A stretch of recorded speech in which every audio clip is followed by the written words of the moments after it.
ओम नमो भगवते वासुदेवाय नमः। पुरुषोत्तम मास महात्म्यम कथा अध्याय 15। इससे पहले के अध्याय में हमने जाना कि वाल्मीकि मुनि राजा दृढ़धनवा को उनके पूर्व जन्म का चरित्र सुना रहे हैं। वाल्मीकि मुनि बताते हैं कि हे राजेंद्र, पूर्व जन्म में आप द्रविड़ देश में ताम्रपर्णी नदी के किनारे वास करने वाले सुदेव नामक ब्राह्मण थे और तुम्हें कोई संतान नहीं हुई थी। पुत्र प्राप्ति की इच्छा से अपने गौतमी स्त्री के साथ ताम्रपर्णी नदी के तट पर तब तुमने अत्यंत श्रेष्ठ तप किया।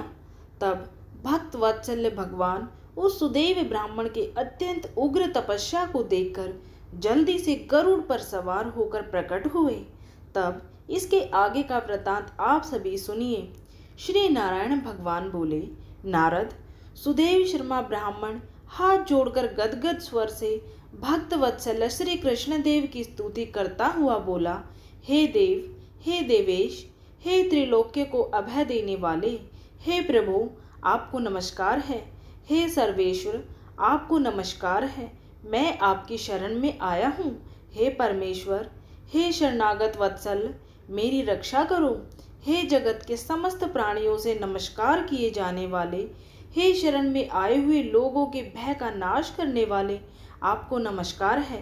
आप जय के स्वरूप हो, जय के देने वाले हो, जय के मालिक हो, जय के कारण हो, विश्व के आधार हो, विश्व के एक रक्षक हो, दिव्य हो, विश्वों के स्थान हो, फलों के बीज हो, फलों के आधार हो, विश्व में स्थित हो, विश्व के कारण हो, फलों के मूल हो, फलों के देने वाले हो, तेज स्वरूप हो, तेज के दाता हो, सब तेजस्वियों में श्रेष्ठ हो, श्री कृष्ण अर्थात हृदयांधकार के नाशक हो, विष्णु यानी कि व्यापक हो, वासुदेव देवताओं के वास स्थान अथवा वसुदेव के पुत्र हो, दीन वत्सल हो, ऐसे आपको मैं नमस्कार करता हूँ।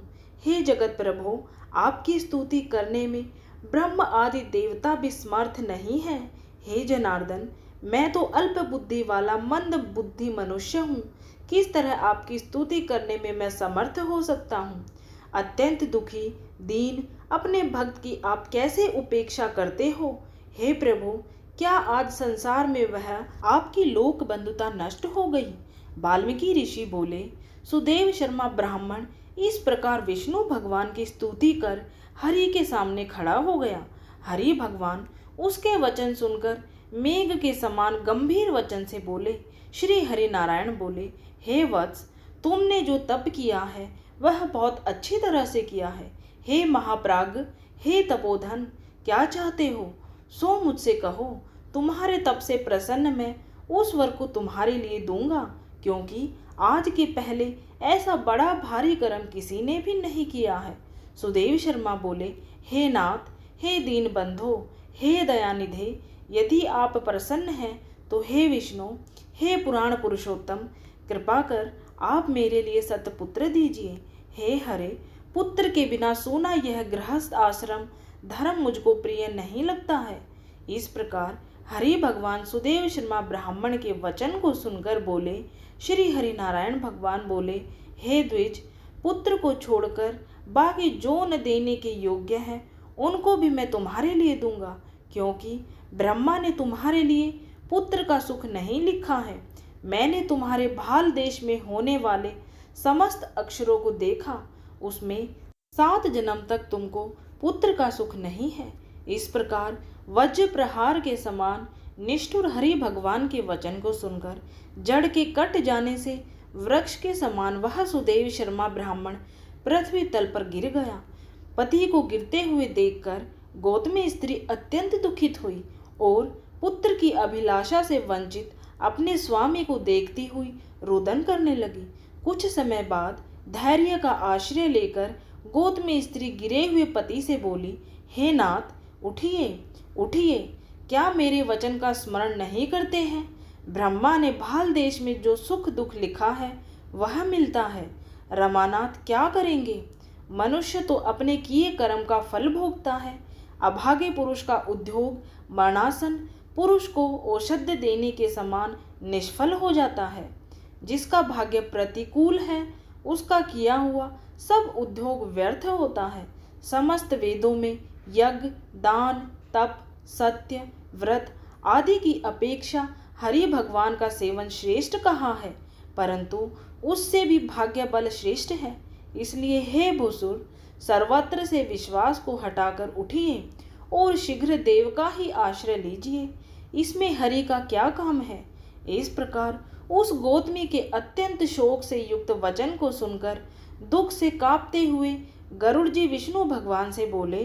गरुड़ जी बोले, हे हरे, शोक रूपी समुद्र में डूबी हुई ब्राह्मणी को उसी तरह नेत्र से गिरते हुए अश्रु धारा से व्याकुल ब्राह्मण को देखकर, हे दीन बंधो, हे दया सिंधोष, हे भक्तों के लिए अभय को देने वाले, हे प्रभु, भक्तों के दुख को नहीं सहने वाले, आपकी आज वह दया कहाँ चली गई है।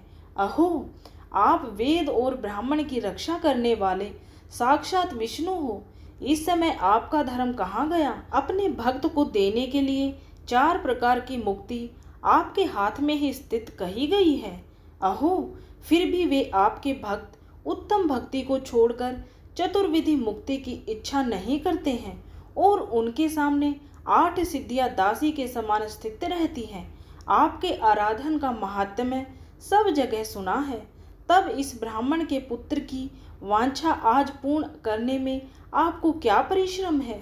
हाथी दान करने वाले पुरुष को अंकुश दान करने में क्या परिश्रम है। अब आज से कोई भी आपके चरण कमल की सेवा नहीं करेगा। जो पुरुष के भाग्य में होता है वही निश्चय रूप से प्राप्त होता है। इस बात की प्रथा आज से संसार में चली पड़ी और आपकी भक्ति रसातल को चली गई, अर्थात लुप्त हो गई। हे नाथ, आप करने तथा न करने में स्वतंत्र है। यह आपका सामर्थ्य सर्वत्र विख्यात है। आज वह सामर्थ्य इस ब्राह्मण को पुत्र प्रदान न करने से नष्ट होता है। इसलिए आप इस ब्राह्मण के लिए अवश्य एक पुत्र प्रदान कीजिए। सुदामा ब्राह्मण ने आपकी आराधना कर उत्तम वैभव को प्राप्त किया है। आपकी कृपा से सांदीपनी गुरु ने मृत पुत्र को प्राप्त किया। इन कारणों से पुत्र की लालसा करने वाले ये दोनों स्त्री पुरुष आपकी शरण में आए हैं। श्री नारायण भगवान बोले। इस प्रकार विष्णु भगवान अमृत के समान गरुड़ के वचन को सुनकर गरुड़ जी से बोले, हे पक्षीवर, हे वैन्तेय, इस ब्राह्मण को अभिलाषित एक पुत्र शीघ्र दीजिए। इस प्रकार अपने अनुकूल हरि भगवान के वचन को सुनकर गरुड़ जी ने अत्यंत प्रसन्नचित होकर उस पृथ्वी के देवता दुखित ब्राह्मण के लिए अनुरूप सुंदर पुत्र को जल्दी से दे दिया। इसके आगे का वृतांत आप सभी अगले अध्याय में सुनिएगा। जय श्री हरि नारायण भगवान। ओम नमो भगवते वासुदेवाय नमः कमेंट में जरूर लिखिए।